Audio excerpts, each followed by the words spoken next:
Truth organizes values. How is defines ought. What is rational, responsible, honest, moral, sane, genius, and so on is relative to what we believe is true. If I am a bird, then leaping off a cliff isn't insane, but perfectly normal. If I'm sick, then it's responsible for me to see a doctor. If I'm not sick, then it's perhaps a waste of time. If I have a meeting at 1 and I arrive on time, I prove myself to be punctual. If I'm a gang member and scheduled to execute an innocent person at 1 and prove myself punctual, I prove myself to be a murderer. What constitutes a value, or what some may call a principle, is relative to what is the case. However, we are all stuck in interpretation, so none of us simply know what is the case, only what we think is the case, and do note that no one practically experiences interpretation as interpretation, but as straightforward experiencing. Interpretation is what other people do. Consequently, our values are organized by what we think is right, which may or may not be ultimately right. If I believe that it is true that you are lying to me, then you won't be honest until you admit that you lied. However, if you didn't lie, this will prove to be a problem, because I will not think of you as honest again until you admit to what you are innocent. And trust is an invaluable foundation for interaction, as discussed in On Trust by O.G. Rose. Whatever evidence you present to me that you told the truth, I can easily just interpret as denial. Ironically, until you lie about lying, I won't believe you're honest, a paradox resulting from what I believe is true. Section 1. If my brother is fatally sick, then it could be seen as unloving of him not to go to the doctor, for he is setting me up to suffer his death, which no one who loved me would want me to suffer. How I interpret my brother's actions is relative to how seriously I take his sickness to be. To me, for my brother to see a doctor is for him to act reasonably, lovingly, intelligently, and so on. For my brother not to go is to act stubbornly, selfishly, stupidly, and the like. Yet, if it is the case that my brother is just fine, not going to the doctor is a perfectly reasonable act. But to me, who understands the truth of the situation differently, the perfectly reasonable act is perfectly unreasonable. Truth organizes values, and when two people ascribe to different truths about the same situation, what values the observers prescribe to over the same situation can differ dramatically, paradoxically, and negate one another. Beyond general truisms, whenever I tell a person to be honest or be kind, to exercise a value per se, my statement is necessarily accompanied by a worldview and or understanding of the truth. When I say, be honest, the statement is said in accordance with what I believe would be to act honestly, which is necessarily tied to my understanding of a given situation or truth. If I believe it is the case that my friends are upstairs, you tell me they're not, and I tell you to be honest, I am telling you to tell me that my friends are upstairs. However, if my friends actually aren't upstairs, what I would interpret as you being honest would actually be for you to lie. My understanding of what is true potentially reverses the value, almost Nietzschean, making honesty lying and lying honesty. Problematically, when I say be honest, I do not experience my understanding of the value of honesty as tied to my understanding of truth. Rather, I experience the value as objectively, the way I understand and define it. When I strongly believe a person is being irresponsible for not seeing a doctor, I don't experience this conviction as a conviction relative to me, but as relative to the truth. While it is the case that values are relative to truth, it is precisely the feeling that my appeal to values is necessarily true that hides me from this reality. In other words, the act of appealing to a value seems to include to me a justification that isn't necessarily present, hiding from me the reality that what constitutes a value is relative to what I think is true, all while I think that what I'm saying is true. The subjectivity hides itself behind a feeling of objectivity, both regarding truth and values. I do not experience parentheticals, per se. When I say politicians need to put the country first, I am suggesting that it is true that politicians aren't putting the country first. Additionally, I am suggesting that what I believe is good for the country is in fact good for the country. Again, what I believe is an act of patriotism is relative to what I believe is true. Such is the nature of values, and ironically, it can be by focusing on values instead of truth must be the first concern, that we end up confusing ourselves and others about the right course of action. If we understood our first goal should be to determine the truth before we begin deciding what constitutes being honest, being responsible, and so on, then we wouldn't risk debating what constitutes being just, being patriotic, being responsible, and so on before deciding what is the best standard of truth against which to define these values. And problematically, we may never get past the debate concerning contingent values to ask the question, what is true, if we don't start with the question of truth. This could cause us unnecessary pain, partisanship, misunderstanding, and unfruitful conflict. But first things must come first, as Lewis warned. Section 2. If we understand that truth organizes values, then when we hear someone mention a value, we should immediately check to make sure that a truth has been established and justified first.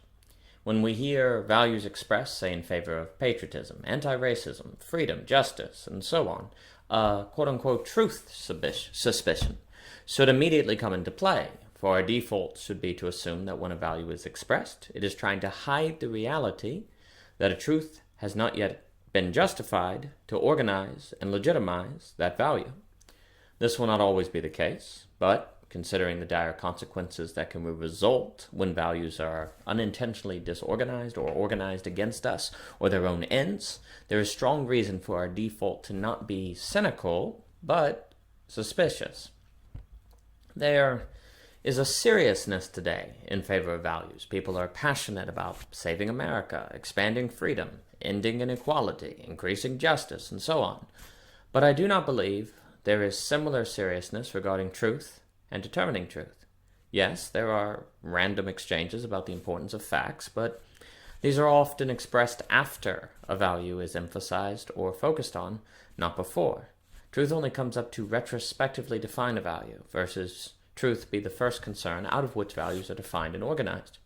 It could be said that today, instead of truth organizing values, values organize truth, which is for a house to try to be its foundation, a contradictory and dangerous impossibility. Generally, people today seem to believe that since truth is relative, truth should be disregarded in favor of values, for values have a better chance of unifying us. But I believe this is a mistake. If truth is relative, so too are values, and so values can't stop diversity from devolving into balkanization or freedom into anarchism. Also, I don't think truth is relative. Rather, it's just sometimes, if not often, difficult to determine, and certain conditions have to be met to learn a truth. For example, I will need to be literate, understand classic Greek society, avoid confirmation bias, and so on. Since truth can be difficult to grasp, there can be disagreements about truth and misinterpretations, but it doesn't follow from the presence of disagreement that the thing disagreed over doesn't exist or can never be determined in a manner that would resolve the disagreements. Also, to state the classic paradox, to say truth is relative is to claim a non-relative truth. It might take time and a process during which disagreements will exist, but it does not follow that seeking truth isn't worth our time. Yes, there will be instances when truth is indeterminable, not because truth isn't there necessarily, but because it may transcend our capacities to grasp. And in these circumstances, we should systematically follow a procedure to determine what we should do next, as I've attempted to outline in Ascent Landing by O.G. Rose. But today, I feel we skip right to assuming that truth can't be determined, either because it is relative or too personal, and so make ourselves susceptible to disorganized and self-effacing values. Yes, determining truth can be hard, but we should not give into the temptation to free ourselves from this difficulty by relativizing truth. Besides, this is not a real solution anyway, and instead opens the Pandora's box of a world where values organize truth. Section 3. Today, there seems to be a feeling that sharing values or stories can unify us, that sharing is itself a value. Similarly, we seem to think that empathy is all we need, and certainly empathy matters, but if empathy is ultimately not in service of determining truth, then not only is empathy weak to unify us, it might also contribute to disunity. Emotional Judgment by O.G. Rose argues that feelings must come after truth if authentic emotions are to be possible. We should be happy, not just feel happy. We should decide how we should feel based on who we decide we are, versus decide who we are based on how we feel. The same logic applies to empathy. Please note, which, please note, is argued in Critical Thinking by O.G. Rose to be essential to the thinking life. Without truth, empathy cannot sustain itself, or anything that is built upon it, as can't diversity, even though considering different views is necessary for determining truth. No clear values can arise out of a mixture of stories and ideas of the truth, if that mixture isn't ultimately created for the sake of resolving it into truth that could not be found without the dialectical mixture. From an exchange of 7 stories that seek only to be expressed versus considered for the sake of approaching reality, 7 different ideas of justice or patriotism could arise, all of which could be contradicting, self-effacing, and contribute to balkanization. On a related note, it seems that emotional states function as truths today. We say X person is upset, Y will make X person happy, and therefore it is good, valuable to do Y. And certainly this might follow. But if we don't focus on determining truth, we may end up doing something to make someone happy that ultimately hurts that person. Thus, Y can be at best only temporarily good and or apparently good. The fact someone is upset is indeed a truth, but it alone is not enough of a truth to determine a socioeconomic policy or military strategy, so forth. Often, an emotional state may only mean we should respond with a corresponding and appropriate emotional state, but not necessarily. It matters why the person is angry, the truth of the motivation. And if a person is angry because he or she is an ideologue, we perhaps should ignore the anger. Whereas if a person is angry because his or her family was attacked by racists, we should respond with empathetic anger ourselves. But if from that righteous anger the victim then says X socioeconomic policy should be implemented, the truth of the emotion and its motivation doesn't transfer to the policy and make it good or effective. The policy must be examined on its own terms. It may happen to also be effective, but it won't necessarily be effective because someone wronged by racism or terrorism likes it. Please note that one of the problems with failing to understand that truth organizes values and not focusing on truth is that ideas of the truth will still sneak into the discussion, though they will be hidden and deny their presence. It is not possible for us to talk about justice without us talking about what we think is true about the world and the conditions that must be met for justice to be realized. And yet we can carry on discussing justice without any regard to truth at all, similar to how Socrates unveiled how easy it is for us to use terms that we've never defined. This contributes to truth being assented to unconsciously, which shapes values, but not systematically, coherently, or safely, and consequently there is not simply chaos, but a chaotic whirlwind supercharged with values and passions that can sweep anybody up. Everyone is tempted to let the whirlwind get them in fear of being perceived as unpatriotic, racist, evil, inactive, and so forth, as defined by the values spinning around in the whirlwind. Indeed, perhaps at the end of the day, ultimate capital T truth cannot be determined, but the fact that the alternative is so dire should make us try as hard as we can before giving up.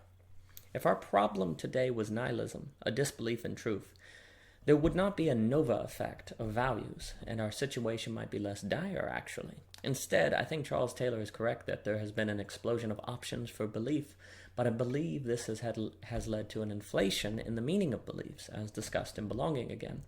There are more beliefs, but they are weaker, and so we've come to focus on values as a source of unity and strength, but paradoxically, values must be organized by truths. With the explosion of reasonable possibilities as impossibilities that we can seriously reason about, that under pluralism are personally experienced, our neighbors are now from different countries versus us simply know abstractly that other countries exist, the quest for determining truth has arguably become harder. However, that doesn't mean the quest for truth is now optional, even if we would like it to be. Even if we think we don't, we all have values and ideas of truth from which we start. But we must all work through them so that we can return to the place of our beginnings and a firmer, truer, and more valuable foundation. Empathy, diversity, stories, values in general are what we must think through to truth. And then once truth is determined, we can, upon that new and firm foundation, work back to holding values. This is the Humean quest discussed in Deconstructing Common Life, and the quest is necessary if we are to keep our values from becoming chaotic and destructive. But how do we go upon the quest? Well, we must think about thinking, which is a lot of work indeed and will take much ink. Here, though, I will note that at least knowing truth organizes values will help instill in us an epistemic humility, useful suspicion toward easily expressed values, and an imperative to seek truth out and not declare it impossible to determine until we've tried with all our might to determine it. Right or wrong, I do think that if we all did these things, the world would be a better place. While I believe the quest for truth can instill epistemic humility, I don't believe the mere exchange of values ultimately can. Yes, empathy can create humility, but without epistemic humility, I don't believe emotional humility can sustain itself for long. For as soon as values stand against the empathetic or emotional humility and frame them as hurting America, supporting white supremacy, expanding injustice, or the like, the empathy and humility will stop for the sake of saving the world. Additionally, the ultimate point of epistemic humility might be to teach us the right place to accept our limitations, stop and be present, which fears about the world ending will likely never accept. Indeed, the point of thinking might be for us to find the spot where we can rest from our labors and actually rest. But where the point is might be hundreds if not thousands of miles down the road, and as we learn from Hume, we must not stop early. Section 4.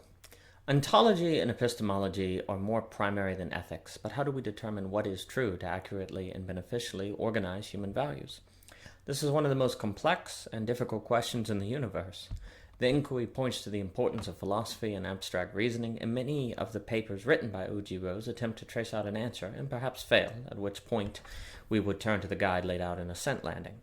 It is not an easy road, but necessary, and ultimately we all must make informed guesses and Kierkegaardian leaps of faith about what we believe is true. Though we could be wrong about our truths, we all have to do our best, because the price of error could be to end up in a Kafka story where we think we are acting on behalf of justice, freedom, or equality, when actually we are increasing injustice, the loss of freedom, and equality. We can't live in fear, but a little reverential fear can be wise. And if we understand how paramount the question of truth is for organizing values, then perhaps we won't hold so tightly to our truths/values that we prove unwilling to reevaluate them if new information comes in. If there is ultimately no way to determine truth, then there is ultimately no way to assure our values won't turn against us and or eat themselves, and we are caught in a broken reality. Additionally, democracy will prove difficult, because if we cannot agree on what is, we will struggle to agree on what ought to be. However, if there is a way to truth and we don't pursue it, the thread upon which we hang our values will be unnecessarily prone to snap, or worse yet, we will categorize under various values actions that are ultimately self-destructive. We will under-question the effectiveness of our good intentions, and in fact may not think of ourselves as having good intentions at all, for intentions are what other people have. While we naturally experience our efforts not as approaching goodness, but as being good. Without the ability to recognize truth, overconfident, we will pave the way to destruction with honesty, responsibility, genius, justice, freedom, love, and the like.